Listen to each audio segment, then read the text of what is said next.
Bad debts is known as when trade receivables are unable to pay their debts. The amount is known as bad debt or irrecoverable debt. Bad debt is part of expenses, journal entry, bad debt account debit, and trade receivable or name of trade receivable credit with bad debt value. Bad debt debit, trade receivable or name of trade receivable credit with bad debt value. And when we go with bad debt account debit, we will write here various trade receivable and this amount goes to income statement as an expense. ये सारी की सारी जो value है नहीं expenses में आएगा, चीज नहीं होती वो ऐड एंड एक्सपेंस की बात कर रहे हैं। ऐड एंड एक्सपेंस वो अदर इनकम स्टेटमेंट में जो ऐड नहीं ऐड एंड इनकम स्टेटमेंट में जहाँ पे आप डेप्रिसिएशन लेते हैं लिखते हैं इलेक्ट्रिसिटी लिखते हैं वहीं पे आएगा रूटीन। हाँ तो उसी में आएगा, मगर उनको अदर एक्सपेंस नहीं कहते, वो सारे ऑपरेटिंग एक्सपेंसेस हो। एक चीज़ मैं यहाँ पे थोड़ी सी आप लोगों को बताता चलूँ। सपोज़ करें आपने जनवरी में सेल्स की, पैसा आना था फरवरी में या मार्च में, बट वो मार्च में आपको रिकवर नहीं हुआ, तो डेफिनेटली आप उसी वक्त नहीं बैड डेट कर देंगे। आपका एक रिसीवेबल ड्यू था मार्च 31 को, आप कोशिश करते रहे, आपने उसको फ़ोन किए, अप्रैल गुजर गया फिर भी नहीं हुआ। आपने अपने जो एरिया की कमेटी थी उसको इन्फॉर्म किया कि जी फ़लाँ पार्टी है या फ़लाँ दुकान है, वहाँ से मेरे इतने पैसे देने हैं, ये मैंने रसीदें हैं सारी सेल्स इनवॉइस वगैरह, तो उसका कुछ करें। वो कमेटी बैठी, फिर भी नहीं आए पैसे, इतनी देर में अगस्त सितंबर आ गया। आपने फिर उसके बाद कोर्ट से सू किया, फिर भी नहीं आए पैसे, और नवंबर में आपके दिसंबर में आपको फील आ गई, मार्केट से इंफॉर्मेशन आ गई कि जी वो बंदा बैंकरप्ट हो चुका है या उसके पास पैसे नहीं है देने को, तो ये पैसा मुश्किल है आने वाला।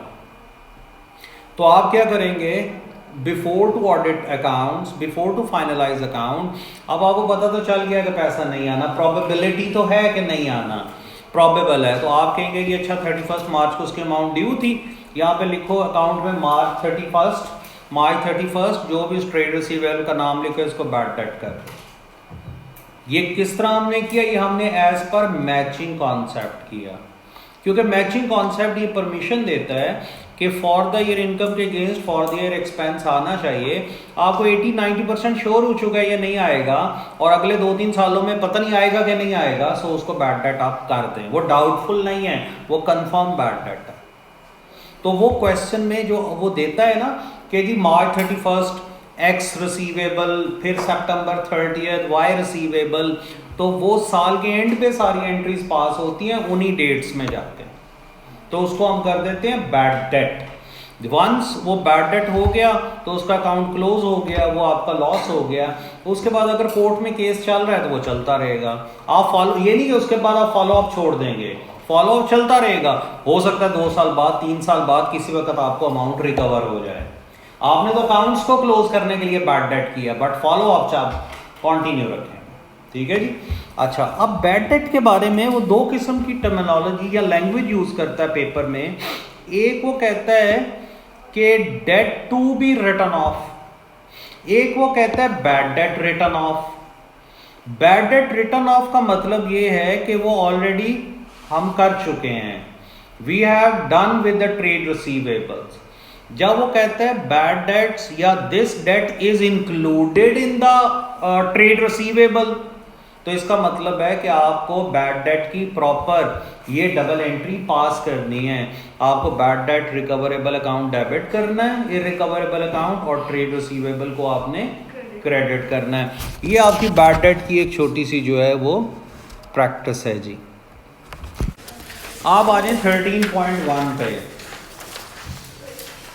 देखिए वो कहते हैं Sachin is a trader who sells goods on credit.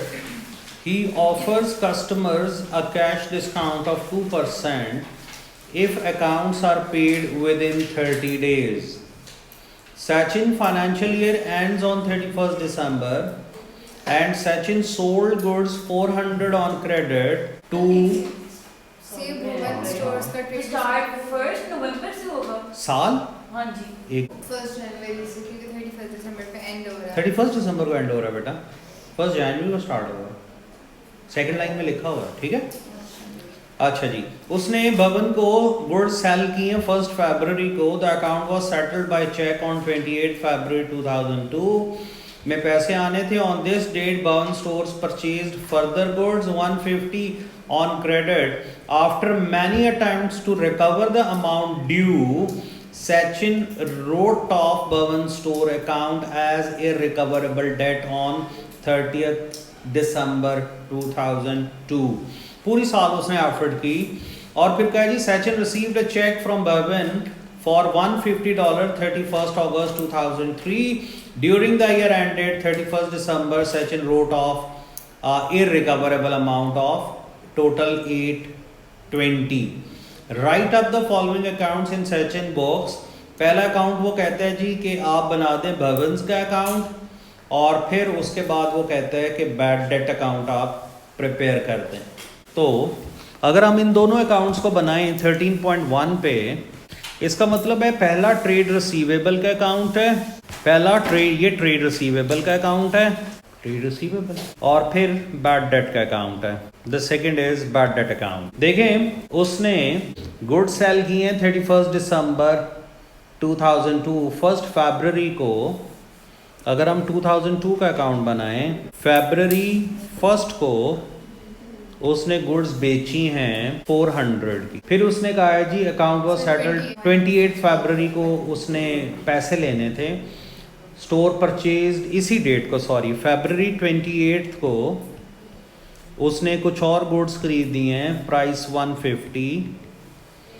फिर वो कह रहे हैं जी मैनी अटेम्प्ट्स की और कोई अमाउंट उसको रिकवर नहीं हुई, और the account was settled by cheque. ये वाला अकाउंट जो था, ये वाली अमाउंट जी, ये सेटल कर दिया उसने टू बैंक। फिर डिस्काउंट अलाउड कितना था जी, डिस्काउंट अलाउड 2%, और बैंक 400 माइनस 8 392। ये आपको रिकवर हो गया। Bank debit, discount allowed debit and Bhavan's account credit. और फिर उसने कहा है जी कि आफ्टर मैनी अटेम्प्ट्स जो फर्दर अमाउंट्स थी उसने रोट ऑफ कर दी। तो फर्दर अमाउंट थी $150, वो उसने कर दिया जी bad debt 150। So bad debt account आप डेबिट कर देंगे एंड भवन अकाउंट आप क्रेडिट कर देंगे like this. Bad debt account debit, भवन्स अकाउंट क्रेडिट। भवन का अकाउंट यहाँ पे 0 हो जाएगा जी। सो इस अकाउंट को हम क्लोज कर देंगे 550, ये भी हो जाएगा 550। और वो आपको आखिर लास्ट ट्रांजैक्शन में कह रहा है कि during 31 December Sachin wrote off irrecoverable debt further various trade receivables, these are 820। ये उसने और राइट ऑफ कर दिया। किस डेट को कह रहा है जी, 31 दिसंबर। पर्टिकुलर के तौर पे सचिन नहीं लिखी, सचिन तो हम खुद हैं, तो हम बेच रहे हैं ना। तो ये क्यों लिखा हुआ है कि सचिन रोड? अच्छा हाँ, बिजनेस लिख रहे हो। हाँ बिजनेस है। 2002 2003 में मगर उसने किया है, तो यहाँ पे दिसंबर 31 में इनकम स्टेटमेंट आ जाएगी 150। तो इसका बैलेंस ब्रॉट डाउन क्यों नहीं लिखा गया? एक्सपेंस अकाउंट में ब्रॉट डाउन नहीं होता बच्चे। एंड देन 20x3 में उसने फर्दर वेरियस ट्रेड रिसीवेबल और राइट ऑफ किए 820, और 2003 में ये भी इनकम स्टेटमेंट में चला जाएगा। दिसंबर 31 इनकम स्टेटमेंट 820, दोनों अकाउंट्स थे। इसके सेकंड कॉन्सेप्ट पे जाता हूँ which is bad debt recovered account. याद रखें बैड डेट ये वाला, ये कॉन्सेप्ट जो है डेप्रिसिएशन की तरह बड़ा कॉम्प्लिकेटेड नहीं है, सिंपल कॉन्सेप्ट है। सो ये जल्दी ख़त्म हो जाएगा। बैड डेट रिकवर्ड अकाउंट जी, अब मैं बात कर रहा हूँ जी bad debt recovered. Bad debt recovered account enter those recoveries which have been treated as bad debts, which have been treated as bad debts in previous year, which have been treated as bad debts in previous years, now recovered previous year. याद रखना है आप लोग कि वो next year की है वो उसके अंदर आएंगे। नहीं, कोई जरूरी नहीं, उससे भी नेक्स्ट ईयर में आ सकते हैं, एनी नहीं टाइम। मतलब जो ईयर एंड होने के बाद अगर है देखिए एक चीज याद रखें, बैड डेट रिकवर्ड अकाउंट में सिर्फ वो एंट्रीज आएंगी जो प्रीवियस ईयर्स में बैड डेट हो चुकी थी और इस साल में जाके after 4 year, after 1 year, after 6 year वो रिकवर हो गई अमाउंट, क्वेश्चन आपको मेंशन करेगा, देन वो entries bad debt recovered account की एंट्रीज होंगी। Remember for the year bad debts, कभी भी रिकवरी में नहीं आ सकते। क्यों? मैंने आप लोगों को बोल दिया है कि वो बैड डेट 31 दिसंबर को जाके एंट्रीज पोस्ट हुई थी, साल के एंड पे, तो रिकवर नहीं हो सकती, ठीक है ना, क्योंकि 31 दिसंबर को आपका साल क्लोज हो गया, तो उसी डे में आपने जाके एंट्रीज की थी। So when we talk about bad debt recoveries, bad debt recovery का मतलब ये है कि वो अमाउंट्स जो प्रीवियस ईयर्स में बैड डेट हुई थी और करंट ईयर में जाके रिकवर हो गई, will be the part of bad debt recovered account, ठीक है जी। और बैड डेट रिकवर्ड अकाउंट की 2 जर्नल एंट्रीज होती हैं। अब मैं जा रहा हूं जर्नल एंट्रीज पे। ट्रेड रिसीवेबल अकाउंट आप डेबिट करेंगे, सपोज करें $100 की रिकवरी हुई है, जितने से भी आपकी रिकवरी हुई है उतने से आप ट्रेड रिसीवेबल अकाउंट को डेबिट करेंगे और बैड डेट रिकवर्ड अकाउंट को आप क्रेडिट करेंगे। The second entry will be bank debit with amount recovered and trade receivable credit with amount recovered, ये 2 डबल एंट्रीज पोस्ट होंगी। अब यहाँ पे एक क्वेश्चन आता है कि जी ट्रेड रिसीवेबल को डेबिट और क्रेडिट करने की क्या जरूरत है? आपने पहले ट्रेड रिसीवेबल को 150 से डेबिट किया, फिर आपने ट्रेड रिसीवेबल को 150 से क्रेडिट किया, ये तो जीरो। सिंपल आप bank debit to bad debt recovered account credit करते हैं। बट अगर आप ऐसे करेंगे तो ये आपका जो मनी है ये वाइट नहीं होगा, ये ब्लैक मनी कंसिडर होगा, टैक्स ऑब्जेक्शन आ जाएगा, ऑडिट ऑब्जेक्शन आ जाएगा कि आपसे पूछा जाएगा कि ये आपने जो रिकवर किया अमाउंट कहाँ से आ गई, कहाँ से रिकवर हुई है। तो आपने जब एंट्री पास की होगी कि जी ये वो मैंने ऊपर स्मिथ से रिकवर की है, स्मिथ को डेबिट करके ये स्मिथ को क्रेडिट किया है, इसके पीछे हिस्ट्री लगी होगी कि इस डेट में, इस साल में ये बैड डेट हुआ था और आज जाके हमें पैसा दे रहा है, पीछे आप सारे एविडेंस लगाएंगे अपने वाउचर के साथ, तो फिर आप इजीली प्रेजेंट कर सकते हैं कि जी इसको हमने इसलिए डेबिट किया क्योंकि ये 2018 में बैड डेट हो गया था, 2022 में इसने ये अमाउंट रिकवर हुई है, so we debit Smith and when we receive amount we credit Smith with the same value. आपने ये नहीं करना कि 2018 में अगर सपोज करें स्मिथ से 800 रिसीव होना है, आपको रिसीव हुआ है 150, तो आप स्मिथ को 800 से डेबिट कर दें, नहीं, वो तो खत्म हो चुके काम। जितनी अमाउंट रिकवर हुई है ये दोनों एंट्रीज उतनी ही वैल्यू से होंगी, ठीक हो गया। और सेकंड याद रखें, bad debt recovered account is bad debt account reflection. Bad debt account में एंट्री किधर आ रही है और बैड डेट रिकवर्ड अकाउंट में उधर चली जाएगी। सो हाँ बोलो, ये दोनों एक साथ बनाना जरूरी है, लेदर एंट्रीज है नहीं, मतलब दोनों एक साथ करेंगे, एक साथ ही करेंगे। Bad debt recovered account right side पे आएगा various trade receivable with recovered value और लेफ्ट साइड पे इनकम स्टेटमेंट की एंट्री आ जाएगी। अगर नाम लिखा होगा तो यू राइट डाउन नेम 150।